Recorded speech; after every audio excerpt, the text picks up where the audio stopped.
É uma questão de exercício de poder político através da comunicação, né? A comunicação acaba sendo fundamental na confecção do estereótipo, porque muitas vezes aqui no Brasil, na própria política brasileira, as pessoas mesmo sem conhecer a realidade do mundo islâmico, muitas vezes se reportam a uma situação difícil, de intransigência de algum grupo, dizendo que, olha, fulano é xiita.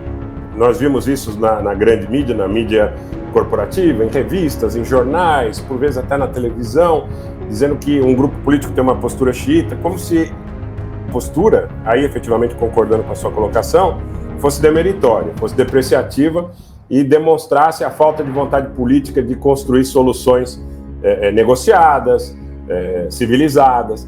Então, é uma arma, eu entendo que seja uma arma também para criar, ao criar o estereótipo, você cria o preconceito. E o preconceito precisa ser combatido. Nós não podemos admitir preconceito contra o islâmico, contra o judeu, contra o cristão, contra o ateu, contra o neopentecostal, contra o pentecostal. Eu acredito que se nós ambicionamos mesmo uma sociedade justa, solidária, que trabalhe no sentido do progresso, a questão do preconceito precisa ser combatida firmemente, mas não só no sentido retórico, com essa denúncia importante que vocês fazem, no sentido de dizer, se você quer se apropriar de um termo, classificando de maneira pejorativa, para que as pessoas entendam, porque veja, eu particularmente testemunhei em viagens no continente europeu, eu digo majoritariamente no continente europeu, porque hoje o continente europeu, se você for a Paris, a Bruxelas, a Berlim, a Roma, você vai ver que existem enormes contingentes de pessoas que professam o credo islâmico nesses países. E por vezes você vê em aeroportos, por exemplo, pessoas que, desinformadas por essa avalanche, por essa torrente de desinformação da mídia comercial, em aeroportos, por exemplo, ao perceberem pessoas em trajes típicos, crianças que demonstram preocupação, sabe? Isso tudo é uma questão, de uma guerra cultural. Eu entendo que é uma questão de uma guerra cultural e que cria a impossibilidade de você dialogar com o diferente, na medida em que você nutre preconceito por ele.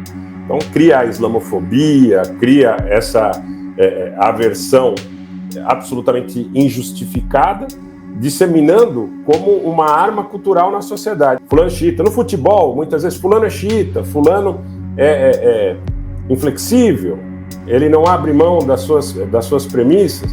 E na realidade, sem querer fazer juízo de valor, por exemplo, como nós falamos há pouco, do combate ao terrorismo, aos grupos extremistas que pululam em certas regiões do Oriente Médio. A imensa maioria desses grupos sequer professa o xiismo.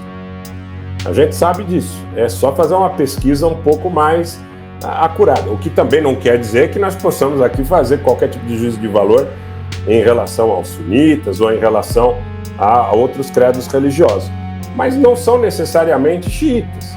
E para o entendimento do leigo, muitas vezes a palavra xiita, uma vez que foi utilizada de maneira tão depreciativa pela mídia comercial, acaba sendo vinculada ao terrorismo, acaba sendo vinculada à falta de capacidade de negociação, à inflexibilidade.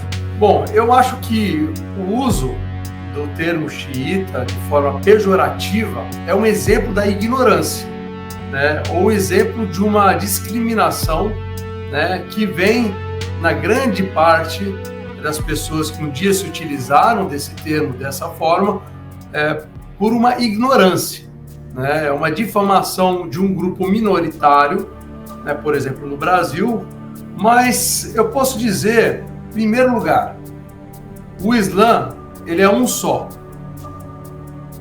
E logicamente que esse Islã que é um só, ele tem as suas vertentes, como qualquer escola de pensamento tem, como qualquer religião tem. E cada vertente possui a sua peculiaridade. É lógico que as peculiaridades geralmente se resumem a 10%. Então, 90% do Islã, em todas, são iguais em todas as vertentes.